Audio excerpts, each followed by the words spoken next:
17ஆம் நூற்றாண்டு கல்லில் பொடியை தேய்க்க தேய்க்க வந்த உலக ரகசியம்.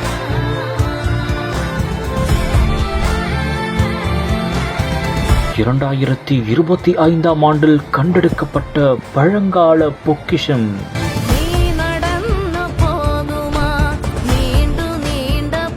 கல்லில் இருந்த வரலாற்று சிறப்புமிக்க பெயர்கள்,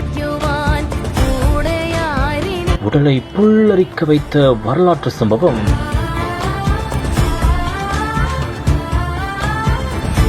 சிவகங்கை மாவட்டம் படமாத்துறை அடுத்துள்ள நாட்டாங்குடியில் பழங்கால கற்கள் கிடப்பதாக தொல்லியல் துறை அதிகாரிகளுக்கு தகவல் கிடைத்துள்ளது. அதனடிப்படையில் தொல்லியல் துறை அதிகாரிகள் சம்பவ இடத்திற்கு விரைந்து சென்று ஆய்வு மேற்கொண்டுள்ளனர். அப்போது நாட்டாக்குடி பிள்ளையார் கோவில் வடக்கு பகுதியில் கல்லெழுத்தில் உடைய 2 கற்கள் இருந்துள்ளன.